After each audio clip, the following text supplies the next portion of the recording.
Last lecture ની અંદર આપણે કલીલોનું વર્ગીકરણ બતાવ્યું. હવે આપણે આજે જોવાનું છે કલીલ બનાવવાની પદ્ધતિઓ. મોટાભાગે આ કલીલ બનાવવાની અત્યારે હાલ જે પદ્ધતિઓ ચલાવવાનો છે એમાં મોટાભાગની પદ્ધતિ એ દ્રવ વિરાગી કલીલ બનાવવા માટે વપરાય છે. કારણ કે દ્રવ અનુરાગી તો બહુ ઈઝી છે. પરિક્ષેપણ માધ્યમ લો, પરિક્ષેપિત કલા લો, મિક્સિંગ કરો, ડડબડ બડબડ ફાસ્ટ દઈને દ્રાવણ તૈયાર. એટલે કલીલ તૈયાર. પણ મેં તમને કીધું દ્રવ વિરાગી કલીલ હોય એ ઝડપથી બનતા નથી. તો એના માટે કેટલીક પદ્ધતિઓ છે, ચલો જોઈ નાખીએ. પણ વિડિયો લાઈક કરવાનું, શેર કરવાનું અને કમેન્ટ્સ પણ તમે કરી શકો છો. જો ચેનલ સબસ્ક્રાઇબ નહીં કરે તો પહેલા ચેનલ સબસ્ક્રાઇબ કરી દો. ચલો અહીંયા ધ્યાન રાખો. અને આ તો બોલવું પડે, દર વખતે બોલું તો મેં આ વખતે નહીં બોલું, તમને ખોટું લાગે છે એટલે ફટાફટ બોલી ગયો. ચલો અહીંયા ધ્યાન રાખો. કલીલ બનાવવાની પદ્ધતિ. જો પહેલી પપ્પુ જેવી સપ્રમ ગોખણપટ્ટી પદ્ધતિ, રાસાયણિક પદ્ધતિ. જનરલી કેવું હોય, કેટલીક રાસાયણિક પ્રક્રિયા થતી હોય બે પદાર્થ વચ્ચે, તો એ બે પદાર્થ વચ્ચે થયેલી રાસાયણિક પ્રક્રિયાના અંતે જે દ્રાવણ મળે એ કલીલ પ્રકારનું મળે. તો એવી કેટલીક પદ્ધતિઓ મેં લખી છે, જેમ કે AS2S AS2O3 આર્સેનસ ઓક્સાઇડ એની H2S સાથે દ્વિવિઘટન, બંનેનું વિઘટન થાય, બંનેના ટુકડા થાય, આર્સેનિક જોડાય સલ્ફર સાથે બનાવે આર્સેનિયસ સલ્ફાઇડ. અને એ જે આર્સેનિયસ સલ્ફાઇડ નું દ્રાવણ બન્યું ને પાણીમાં એ કલીલ પ્રકારનું હોય. ક્લિયર? પછી ઓક્સિડેશન, સલ્ફર ડાયોક્સાઇડ અને H2S લઈ અને બંને વચ્ચે પ્રક્રિયા કરો તો અહીંયા ઓક્સિડેશન થશે. એટલે થવાનું શું? તો H2S નું ઓક્સિડેશન થાય, આમાંથી સલ્ફર છૂટું પડે, ઓક્સિજન એની સાથે જોડાય, પાણી બનીને અલગ થઈ જાય. એ પાણીમાં આ જે છૂટો પડેલો સલ્ફર હોય એ કલીલ સ્વરૂપે દ્રાવ્ય થઈ જાય. એટલે પરિક્ષેપિત કલા સ્વરૂપે અંદર સમયને વિલયન પામી જાય. રિડક્શન દેખાય છે AuCl3 ગોલ્ડનું વિલય બનશે. AuCl3 ગોલ્ડના ક્લોરાઇડ હોય, એની ફોર્માલિન અને પાણીની હાજરીમાં પ્રક્રિયા કરો તો રિડક્શન થાય. એમાંથી Au+ જે હોય, Au+ એનું રૂપાંતર થઈ જાય Au માં. એટલે Au નું શું થયું? રિડક્શન. ગોલ્ડી ઇલેક્ટ્રોન મેળ ગયા, રિડક્શન પામી અને શુદ્ધ સ્વરૂપે ગોલ્ડ બનાવી દીધું. જે ફોર્મિક એસિડ અને હાઇડ્રોક્લોરિક એસિડ નું મિશ્રણ જે બન્યું હોય એની અંદર દ્રાવ્ય સ્વરૂપે હોય. ક્લિયર? અને છેલ્લું છે જળ વિભાજન. ફેરિક ક્લોરાઇડ FeCl3 એને પાણીમાં નાખો તો ઓગળી જાય, એને થોડું ઠંડુ પાડો તો એમાંથી ફેરિક હાઇડ્રોક્સાઇડના અવક્ષેપ સોલ સ્વરૂપે તમને અંદર વિલયન પામેલા દેખાય. તો રાસાયણિક પદ્ધતિઓમાં સાચું કહું ને બહુવાદ છે, બીજું કંઈ નથી. સમજવા જેવું એમાં કંઈ આવતું નથી. પણ બીજી પદ્ધતિ વિદ્યુતીય વિઘટન પદ્ધતિ અથવા તો બ્રેડિંગ ચાપ પદ્ધતિ, અને એમાં કંઈક લખી રાખી છે. જો શું દેખાય આ મોસ્ટ ટાઈમ. જો હવે અમુક વસ્તુઓ સમજાવતા વખતે મુદ્દા ડિસ્કસ નહીં કરું, આપણે માત્ર સમજીશું. મુદ્દા તમને પેમ્ફલેટ્સ અને ચોપડીમાં મળી જશે, સો ડોન્ટ બી અફ્રેડ. અહીંયા ખાલી ધ્યાન રાખશો તો મુદ્દા એની વાંચવા પડે. ક્લિયર? એક જ વારમાં ધ્યાન રાખો, બધા મુદ્દા જાતે લખી શકશો. ચલો જોઈએ બ્રીડિંગ ચાપ પદ્ધતિ શું છે. તો બ્રીડિંગ ચાપ પદ્ધતિમાં એક શબ્દ તમારા માટે નવો છે, ચાપ. ઘણા કે ચાપ અમે સાહેબ ઘરમાં જોઈ છે, ટક ટક ટક ટક ટક ટક થાય, એ ચાપ ને. અહીંયા ચાપ એટલે આર્ક, અથવા તો તમને સાદી સિમ્પલ ભાષામાં સમજાવું તો તમને બધાય ખબર હોય, લોખંડના બે તાર લો, ઇલેક્ટ્રિકના પ્લગમાં ભરાઈ દેવાના, સ્વિચ ચાલુ કરવાની, કોઈ પકડી નહીં લેવાના, જોજો ખાલી સાંભળો. એ બંને તારને તમે કેમ અડાડો તો શું થાય? તણખો થાય. જોયું હશે બધાએ ઘરમાં 240 વોલ્ટ આયા અને બી એસી કરંટ અડાડો તો તણખો થાય. ટ્રાય ના કરતા ઘરે, પેલું નથી આવતું इस तण को घर पे करना मना है. हाँ तो घरे नहीं करवाना, खाली कहूं હું કહું છું તમે આપણી લો હું તો તિખારો દેવા બસ કરવાના જતો અને ઘરનું લાઈટ બળી ગયું તો મારી જવાબદારી નહીં. ચાલો, તો મેં કીધું બે તારને જ્યારે અડાડવામાં આવે તો તણખો થાય. તો વિચારો અતિ હાઈ વોલ્ટેજ હોય બે વાહક તારની અંદર, અતિ હાઈ વોલ્ટેજ પસાર થતા હોય એવા બે વાહક તારને જો તમે થોડા બી નજીક લઈ જાઓ ને તે બંને વચ્ચેનો જે ગેપ હોય ને એમાં તમને છે ને વીજળી જેવો ચમકારો થતો જોવા મળે, કરંટ પાસ થતો જોવા મળે. આવું આપણે સાયન્સ સિટી ઓળખતા હશો, અમદાવાદની અંદર સાયન્સ સિટીમાં જો તમે લોકો ગયા હો તો ક્યારેક ને ક્યારેક જે બહારના વિદ્યાર્થીઓ છે ક્યારેક અમદાવાદ આવો તો મુલાકાત લેજો સાયન્સ સિટીની. બહુ સારા સારા પ્રેક્ટિકલ છે. એની અંદર આ ચાપની રચના કરો કે સાધન છે અત્યારે બંધ હાલતમાં છે પબ્લિકે બગાડ નાખે ને હું સ્પીચ માં નીચે આવું અરે એટલે ચાપ થાય બધાને મજા આવતી હા જો એટલે અત્યારે નથી અત્યારે બંધ હાલતમાં છે પછી ખબર નહીં રિપેરિંગ થયું તો ઊભી ઘણા ટાઈમ નથી કરતો પણ ત્યાં તમને આ ચાપની રચના જોવા મળે ત્યાં એક સાધન બનાવ્યું નીચે નોટ્સ લખી દે વાંચો મજા આવશે કોપરના બે તાર છે એ બે કોપર તારની વચ્ચે 10,000 વોલ્ટ એ લોકોએ વિદ્યુત પ્રવાહ રાખેલો તમે સ્વિચ દબાવો એટલે ક્ષણ પૂરતો 10,000 વોલ્ટ અંદરથી પસાર થાય અને તારમાંથી પસાર થાય ને જીઓ એ કોપર તારમાં જ્યાંથી પસાર થવાનું ચાલુ નજીક આવે ત્યાંથી વચ્ચે વીજળી જેવો કરંટ પાસ થાય કઈ ઉપર જતું રહે તો ઇટ્સ કોલ્ડ ચાપ ચલો તો જોઈએ આપણે આ પદ્ધતિથી સોલ્વ કેવી રીતે બનાવી શકીએ જો બ્રેડિંગ ચાપ પદ્ધતિથી ખાસ કરીને ગોલ્ડ સિલ્વર પ્લેટિનિયમ આવી જે ઊંડી ધાતુઓ છે ને આ બધાના સોલ્વ બનાવવા માટે અતિ અગત્યની છે શું કરવાનું તો ધારો કે મારે ગોલ્ડનો સોલ્વ બનાવવો છે એટલે સોનું છે એનું કલિત આપણે બનાવવું છે તો આ પદ્ધતિની અંદર સૌથી પહેલા તો એક પાત્ર લેવાનું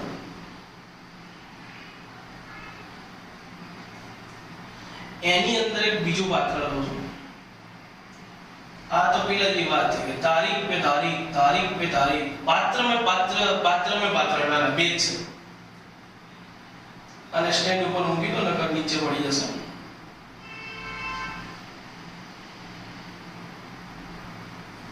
ક્લિયર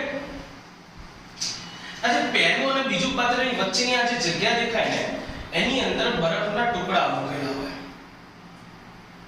આજે ગુલાબી દેખાય છે તમને એ છે બરફ શું કામ જરૂર પડે તો હું હમણાં બોલ્યો યાર વીજળી જેવી રચના થાય વચ્ચે સ્પાર્ક એવડો મોટો થાય હાઈ વોલ્ટેજ હોય એટલે તો વિચારો આપણે જે પણ દ્રાવણ લેવાના એ ભૂક્કા કાટના કેવું ગરમ થાય મેં ક્યાં વાંચેલું છે કે આપણે વાતાવરણમાં જે વીજળી થાય ને ઉપર એ વીજળીમાં લગભગ 1 લાખ કેલ્વિન જેટલું તાપમાન ઉત્પન્ન કરવાની ક્ષમતા હોય હમણાં ગુજરાતીમાં બોલ્યો 1 લાખ કેલ્વિન ભૂખરા કાટના કેવું તાપમાન થાય અહીંયા આપણે નાનું કરવાનું 1 લાખ નું ઉત્પન્ન કરવાનું નાનું પણ એના માટે બી બરફ તો જોઈ શકાય કે એ જે પણ પરિક્ષેપણ માધ્યમ લેવાના એને બહુ ગરમ ન થઈ જાય ઠંડુ રાખે એના માટે બરફ જરૂરી છે એટલે બંને પાત્રની વચ્ચે બરફ મૂક્યો હોય પછી આપણું મુખ્ય પાત્ર છે એની અંદર આપણે ભરી દેવાનું યોગ્ય પરિક્ષેપણ માધ્યમ જે સોલ જેમાં બનાવવાનો હોય એના માટે જે જરૂરી પરિક્ષેપણ માધ્યમ હોય એ મૂકી દીધું છે એટલે આ છે પરિક્ષેપણ માધ્યમ કે પછી જે નિષ્ક્રિય વિદ્યુત ધ્રુવો લેવાના એટલે ધાતુની બનેલી પ્લેટ અને બે ધાતુની બનેલી પ્લેટ જે હોય એને અનુક્રમે બેટરીના ધન ધ્રુવ અને ઋણ ધ્રુવ સાથે જોડી દેવામાં આવે અતિ હાઈ વોલ્ટેજ ધરાવતી બેટરી સાથે જોડી દેવા બે તાર હવે બેટરી જેવી ચાલુ કરો ને એટલે તરત જ આની વચ્ચે જે દેખાય રહ્યું છે બરાબર થોડો કલર ચેન્જ કરી દઈએ આજે બાર દેખાય ને તમને ત્યાં તરત સ્પાર્ક થશે દેખાય સ્પાર્ક જે બેટરી ચાલુ કરો એટલે ત્યાં સ્પાર્ક થાય હવે ધારો કે મારે ગોલ્ડનું વિલે બનાવવું તો ગોલ્ડના ટુકડા લેવાના એ ગોલ્ડના ટુકડાને અહીંયા મૂકી દેવામાં આવે આજે બત્તી ડાર્ક કર્યું છે ગોલ્ડ છે એટલે આપણા માટે થઈ જશે પરિક્ષેપિત કલા મેં કીધું શની છે ગોલ્ડનો ટુકડો મૂકી વિદ્યુત ધ્રુવની નજીક લઈ જઈ અને બેટરીની સ્વિચ પાડવાની જેવી સ્વિચ પાડો એટલે વિદ્યુત ચાપની રચના થાય જેના દ્વારા ઘણું ઊંચું તાપમાન ઉત્પન્ન થાય એટલું ઊંચું તાપમાન ઉત્પન્ન થાય કે અહીંયા આવેલા ગોલ્ડનો ટુકડો છે ને એનું સીધું બાષ્પીભવન થઈ જાય સીધું શું થઈ જાય બાષ્પીભવન એટલે બાષ્પ જે હોય પરપોટા સ્વરૂપે ઉપર જાય પણ મેં કીધું બાજુ બરફ રાખ્યો તો એ દ્રાવણને શું કરે ઠંડુ પાડે એટલે આ બાષ્પના કણો ઉપર જાય તે ઠંડા પડતા સંઘનન પામે સંઘનન એટલે ભેગા થાય અને સંઘનનથી ભેગા થઈ કલીલ કણોના કદના ગળામાં ફેરવાઈ ગયા કલીલ કણોના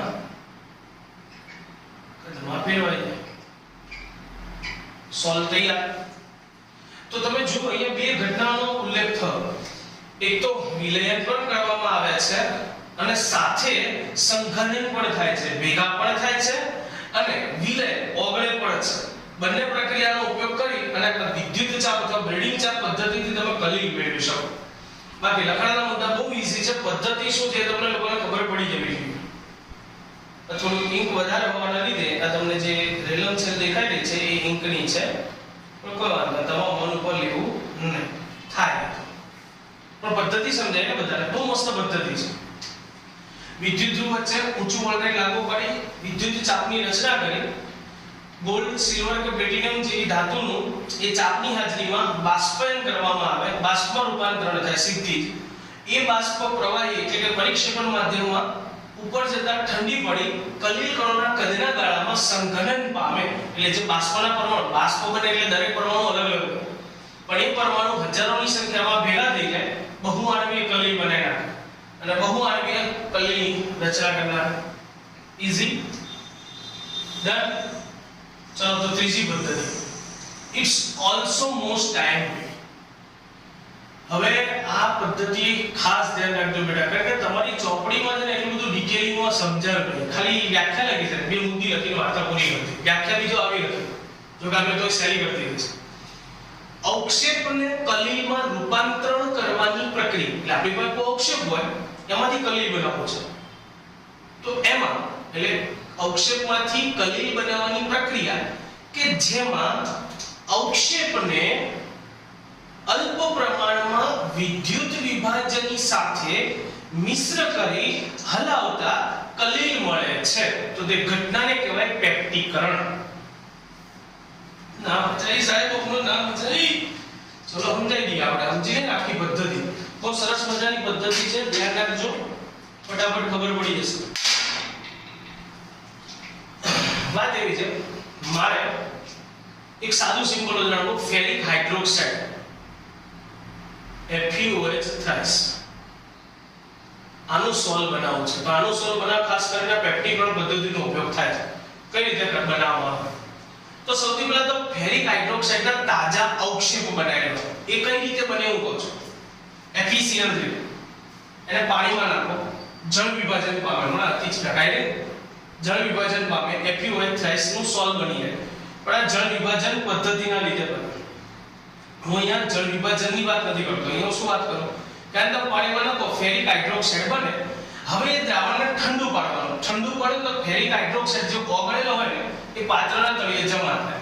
એટલે ગરમ પાણીમાં FeCl3 નાખો, ઓગળી જશે. પાણીને ઠંડુ પડવા દો તો ફેરિક હાઇડ્રોક્સાઇડ બનવાના, એ ફેરિક હાઇડ્રોક્સાઇડના અવક્ષેપ બની જશે. સૌથી પહેલા હું શું કરી નાખ્યું, ફેરિક હાઇડ્રોક્સાઇડના તાજા બનેલા અવક્ષેપ લેવા. એક પાત્ર લીધું, આ પાત્રની અંદર પાણી છે. સમજો, બહુ સરસ મજાની પ્રક્રિયા છે. હવે અવક્ષેપ ક્યારે બન્યા હોય તો કણનું કદ બહુ મોટું હોય, જે અંદર દ્રાવ્ય અવસ્થામાં રહી શકે એમ હોય નહીં. તો આ તાજા બનેલા ફેરિક હાઇડ્રોક્સાઇડના અવક્ષેપ છે. અંદર જો તમને જે ડાર્ક બિંદુવત ગોળ ગોળ દોર્યા છે મેં, એ પાત્રના તળિયે પડેલા અવક્ષેપ છે. દ્રાવ્ય નથી બેટા, ઉપર નથી, ખાલી નીચે નીચે દોર્યા છે મેં. થોડું જુદું એટલે રાખું છું તમને સમજાવતા આપવા મને. ચલો આ શું છે, તાજા ફેરિક હાઇડ્રોક્સાઇડના અવક્ષેપ. આ અવક્ષેપને યોગ્ય પરિક્ષેપણ માધ્યમ સમાન આપી દીધા મેં, યોગ્ય પરિક્ષેપણ માધ્યમમાં મેં આપી દીધા છે. પછી હું શું કરું, આ ફેરિક હાઇડ્રોક્સાઇડના પરિક્ષેપણ માધ્યમમાં નાખું છતાં અવક્ષેપ છે, કણનું કદ બહુ મોટું છે, તે પાત્રના તળિયે નીચે પડ્યા રહેશે અવક્ષેપ સ્વરૂપે. પણ મારે તો એનું કલીલ દ્રાવણ બનાવવું છે. તો હું શું કરીશ, હવે હું આની અંદર અલ્પ પ્રમાણમાં વિદ્યુત વિભાજ્ય ઉમેરો. વિદ્યુત વિભાજ્ય ઉમેરો છે FeCl3. FeCl3 વિદ્યુત વિભાજ્ય ઉમેરતા. હવે FeCl3 અંદર જશે એટલે એમાંથી છૂટું પડશે Fe+3 અને 3 Cl-. આ હતા આપણા ફેરિક હાઇડ્રોક્સાઇડ FeOH થ્રાઇસ અવક્ષેપ. અંદર નાખ્યો વિદ્યુત વિભાજ્ય, આ પાણીની અંદર થોડોક જ નાખવાનો, થોડોક ન પડે અંદર ઓગળી જવાનો, એમાંથી છૂટા પડી જશે Fe+3 આયન. આ જો છૂટા પડેલા ગુલાબી રંગના દેખાતા હશે તમને, Fe+3 આયન ઘણા બધા છૂટા પડે. Cl- બી હોય પણ એવું દોરતો નથી કારણ કે જરૂર એની નથી. આવો જે વિદ્યુત વિભાજ્ય ઉમેર્યો હોય એને પેપ્ટીકરણ કરતા કહેવાય અથવા પેપ્ટીકારક પણ કહેવાય. આપણે પેપ્ટીકરણ કરતા રાખો ને તો પેપ્ટીકરણ કારક વિદ્યુત વિભાજ્ય અલ્પ પ્રમાણમાં અંદર ઉમેરો તો એમાંથી પણ આ વિદ્યુત વિભાજ્ય એટલે પેપ્ટીકરણ કરતા એવો હોવો જોઈએ કે જેમાં રહેલો ધન કે ઋણાયન એ આપણા અવક્ષેપમાં રહેલા કોઈ એક ધન કે ઋણાયનને સરખો હોય. તો તમે જોઈ શકો છો FeCl3 માં બી Fe+3 હોય, ફેરિક હાઇડ્રોક્સાઇડમાં પણ Fe+3 હોય. તો સમાન આયન ધરાવતો અલ્પ પ્રમાણમાં વિદ્યુત વિભાજ્ય અંદર ઉમેર્યું એટલે થવાનું શું? Fe+3 ના આયનો છૂટા પડ્યા હતા ને એ Fe+3 દોડતા દોડતા નીચે આવશે તો નીચે જોશે ઓહો અહીં તો ફેરિક હાઇડ્રોક્સાઇડ પડ્યા છે. અરે આ તો મારા સગા ભાઈવાળા છે એટલે એમના સગાવાળા થાય ને, સરખા આયનો હતા ને તો એમાંથી સરખા આયનો Fe+3 હશે ને આની ઉપર ચોંટવાનું ચાલુ થઈ જશે. જો જેના લીધે અવક્ષેપના કણનું કદ પણ વધે, સાથે ઘણા બધા Fe+3 એની ઉપર ચોંટી જાય તો અવક્ષેપ ઉપર ધન વીજભાર ઉત્પન્ન થાય. અવક્ષેપ ધન વીજભારિત બને એટલે રૈના કે ભાઈ તરત જ એના શું થવાનું ચાલુ થઈ જાય? ટુકડા. અને એમાંથી છૂટો પડતો ટુકડો અવક્ષેપ પર વીજભાર વધતા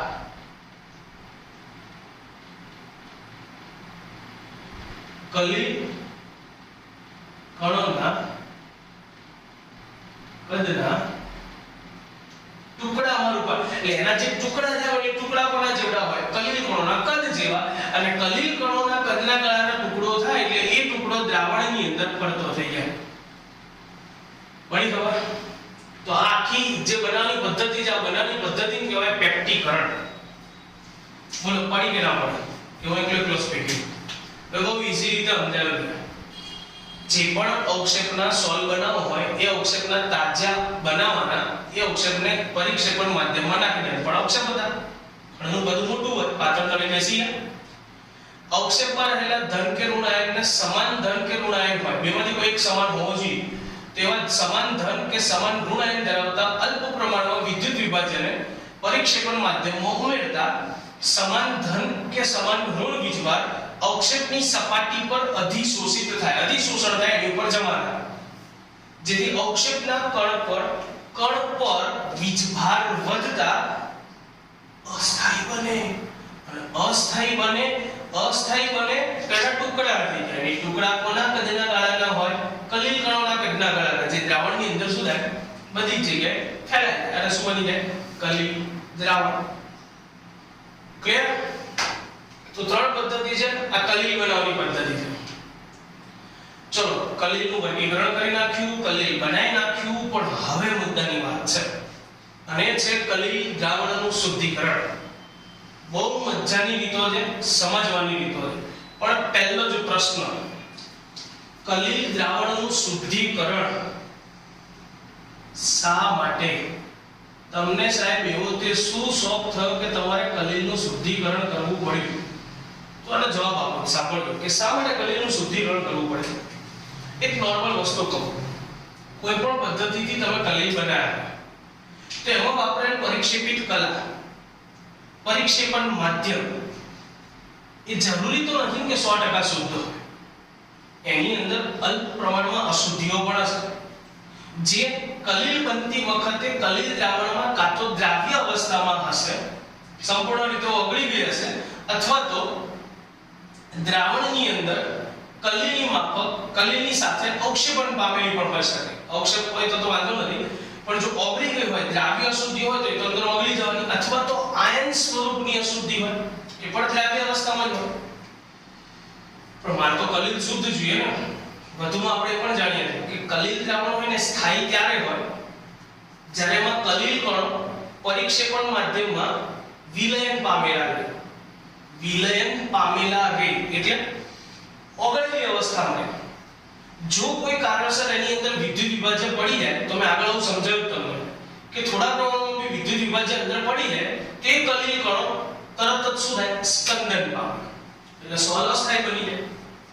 તો હવે ઘણી પદ્ધતિઓ એવી હતી, જેમ કે જો પેપ્ટીકરણ બનાવતી વખતે જ મારે અંદર શું કરવો પડે, તો વિદ્યુત વિભાજ્ય. એટલે વિદ્યુત વિભાજ્ય વસ્તુ જરૂરી છે, પણ એ ચોક્કસ સાંદ્રતા હોય તો વધી જાય તો મારે બેટે કલીલ અસ્થાયી બને, સ્કંદન કરનાર. તો જ્યારે દ્રાવણ બનાવ્યું હોય ત્યારે થોડી ખબર હોય કે આમાંથી કેટલો વપરાય કેટલો નહીં વપરાય. તો એ અશુદ્ધિ સ્વરૂપે થોડો ઘણો વિદ્યુત વિભાજ્ય પણ રહેલો હોય તો એ કલીલમાં આગળ જતા નુકસાન કરે. દ્રાવણ તો બની ગયું, સમજો મેં વધારે ટૂંકી તો આપો, કલીલ બની ગયું અને મૂકી રાખું કે બીજું કામ કરીને જોવો, બધા પાછા આવશે પડી ગયા. કેમ? કારણ કે મેં નાખેલો પદાર્થ વિદ્યુત વિભાજ્ય વધુ પ્રમાણમાં પડી ગયો. તો કલીલ દ્રાવણની અંદર આવા જે વધારાના આયનો છે, વિદ્યુત વિભાજ્ય પદાર્થમાંથી છૂટા પડેલા આયનો છે, અશુદ્ધિઓ છે, આને દૂર કરવા માટે શુદ્ધિકરણ ફરજિયાત છે. ચલો તો જોઈ નાખીએ શુદ્ધિકરણ. બહુ ઈઝી છે. 3 રીત છે, જેમાંથી પહેલી રીત લઈએ છે આપણે ડાયાલિસિસ અથવા તો પારશ્લેષણ પદ્ધતિ, અથવા ઇંગ્લિશ નામ યાદ રાખો ને યાર, સંધિ યાદ, ડાયાલિસિસ. પારશ્લેષણ અથવા તો ડાયાલિસિસ. જીભ થોડી અચકાઈને મને ખબર નહીં કે. ચલો ડાયાલિસિસમાં શું કરવામાં આવે પારશ્લેષણ પદ્ધતિ? બહુ ઈઝી પદ્ધતિ. જે કલીલનું શુદ્ધિકરણ કરવું હોય ને એ કલીલની પોટલી બનાવવી. એટલે એમને શું કરવામાં આવે તો જો એક પાત્રમાં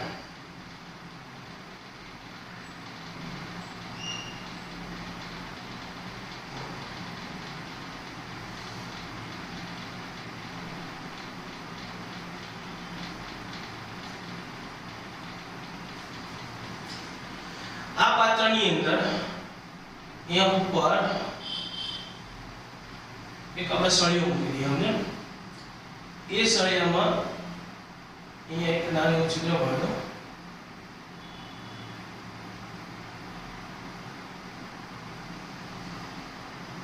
પોટલી એક્ઝેક્ટલી ડાયાલિસિસ કરવું. ડાયાલિસિસ એટલે વન ટાઈપ ઓફ ગાળણ પ્રક્રિયા છે, પણ કંઈક અલગ પ્રકારની, વિચિત્ર પ્રકારની, જેમાં છે ને પાર્ચમેન્ટ પેપર, સેલોફેન પેપર અથવા પ્રાણીજ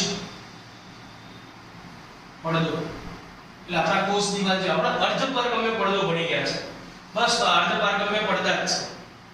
તો અર્ધપારગમ્ય પડદો જે હોય એની એક પોટલી બનાવવામાં આવે, એની અંદર ભરી દીધું હોય કલીલ દ્રાવણ. મારે જે કલીલનું શુદ્ધિકરણ કરવું છે એ કલીલ દ્રાવણ મેં ભરી દીધું છે. એટલે અંદર શું છે તો અંદર છે આપણું કલીલ દ્રાવણ.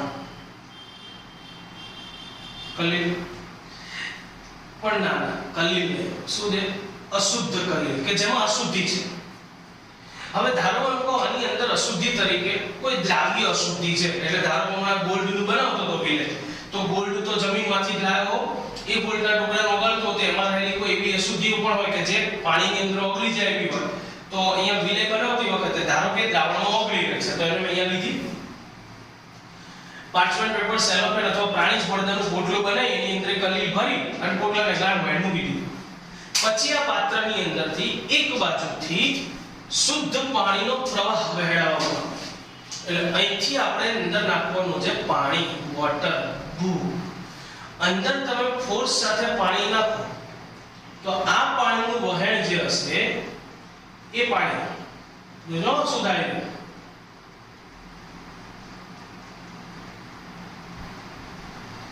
અહીંથી.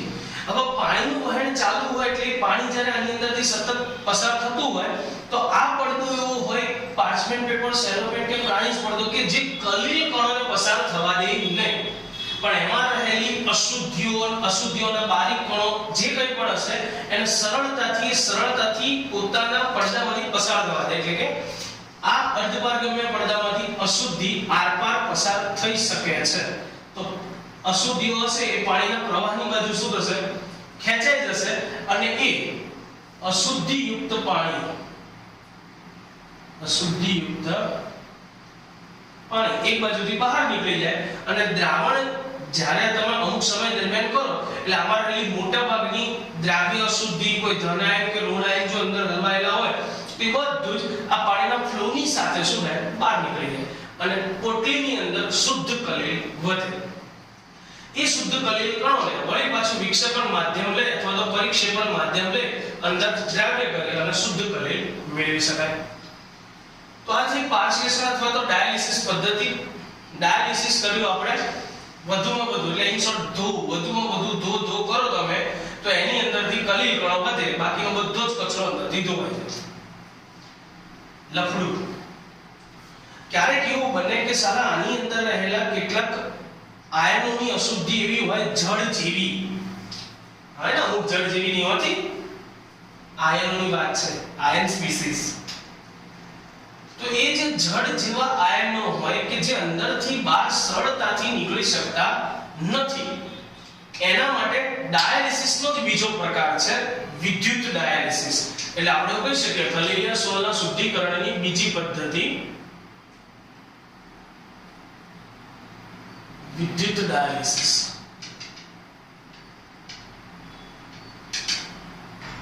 વિદ્યુત ડાયાલિસિસ હોય તો સેમ વસ્તુ, ખાલી એની અંદર ફરક શું છે એવું કરો. હું અહીંયા ઇનબિલ્ટ સમજાવું, બરાબર? હું અહીં આકૃતિ દોરતો નથી. ત્યાં જુઓ, આજુબાજુ આપણે એના મારતા અહીં જોવાનું છે. હું અહીંયા જ સમજાવું, આમની અંદર વસ્તુ તો આખી આની જ હોય. પણ મેં કીધું કેટલાક આયનો મારા બેટા જળ જેવા છે, ગુલાબી રંગના અંદર ટપકા દેખાતા હશે, મારા બેટા જળ જેવા આયનો છે, બહાર નીકળતા નથી.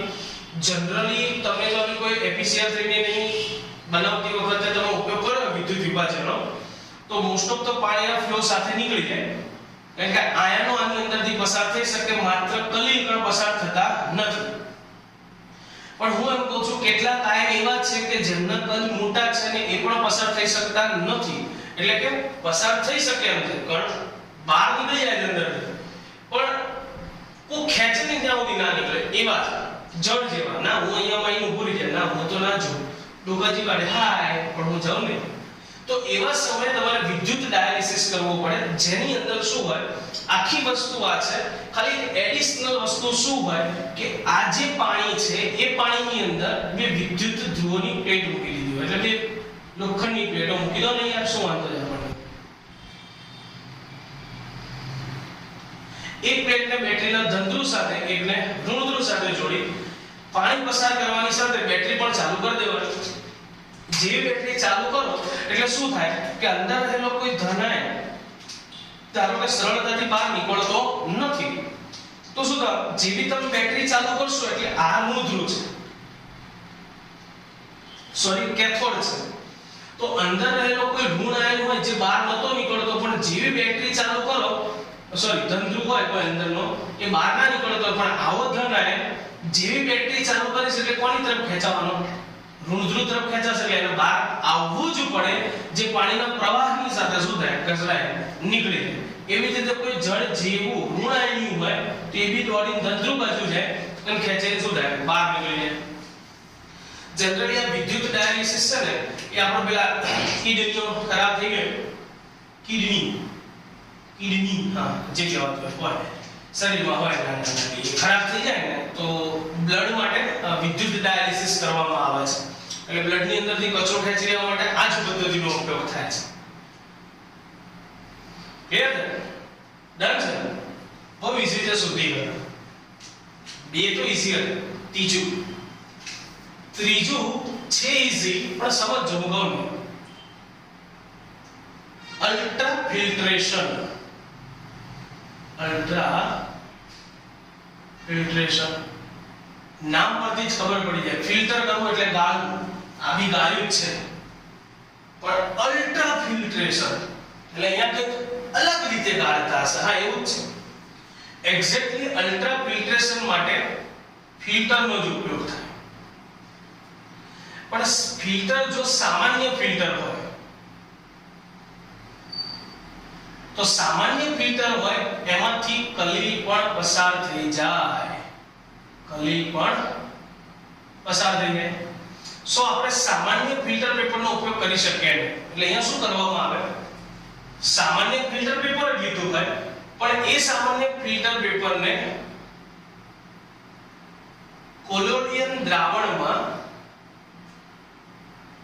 વેઇટ ખોટું લખાઈ દીધું.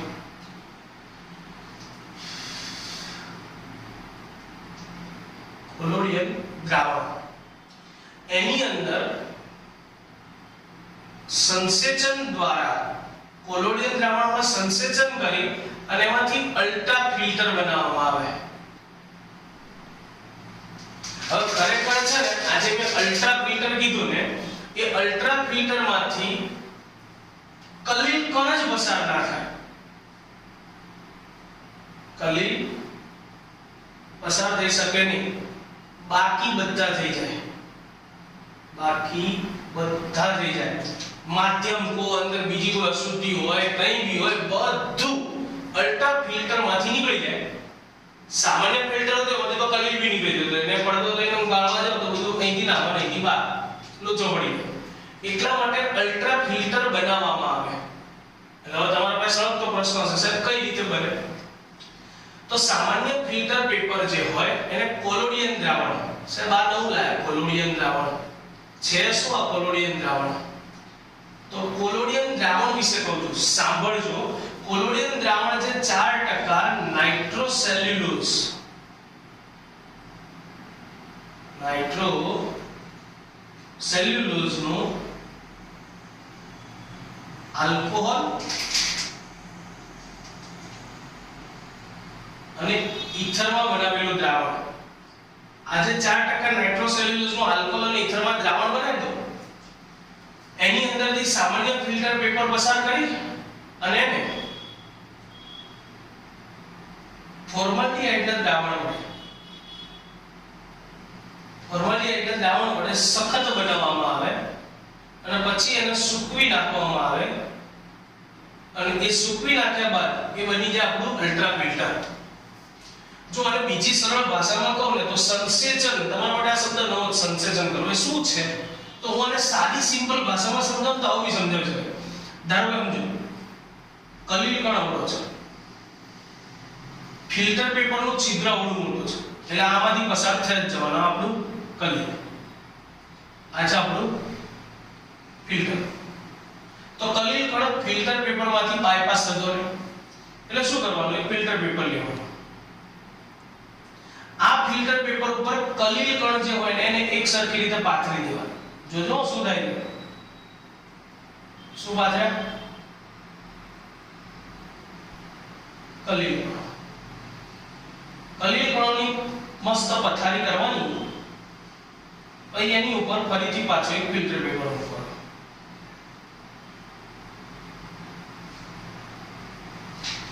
એની ઉપર વળી પાછું મેં બીજું ફિલ્ટર પેપર મૂકી. એક ફિલ્ટર પેપર ઉપર પાછા કલીલ કણો મૂકવો, એક ફિલ્ટર કલીલ કણ, ફિલ્ટર કલીલ કણ, અને પછી એને સંસેચન પ્રેશર સાથે દબાવવામાં આવે અને આવા દ્રાવણોમાંથી પસાર કરી છેલ્લે એને સૂકવવામાં આવે. હવે સૂકવો ને ત્યારે એની રચના જે હોય એ રચનાની અંદર જે છિદ્ર હોય એ અતિ સૂક્ષ્મ થઈ જાય. તો આ કલીલ કણ આવા છિદ્રમાંથી તો પસાર થવાનું જ નથી, પણ આ કલીલ દ્રાવણની અંદર જે બીજી જેટલી પણ અશુદ્ધિ હશે એ આવા જેટલા પણ છિદ્રો જ્યાં પણ મળતા હશે એમાંથી સરળતાથી પસાર થઈ જાય. પછી અશુદ્ધિ હોય, માધ્યમ હોય, કંઈ પણ હોય, જેવું તમે કલીલ પસાર કરો અહીંયાથી એટલે બાકીનું બધું નીકળી જાય, માત્ર ઉપર પણ વધે કલીલ. વધુ ઝડપી બનાવવા માટે આને કાં તો ઉપરથી દબાણ આપવામાં આવે, દબાણ આપી દો તો ઝડપથી, એટલે આને મસ્ત પાત્રની અંદર ફિટ કરી દીધું હોય, દબાણ આપો તો દબાણ આપી દ્રાવણ ભરી અને પછી દબાણ આપો તો અંદરથી બધો જ કચરો બહાર નીકળી જાય. કલીલ કણો જેવો એક ફિલ્ટર પેપર પર પડે.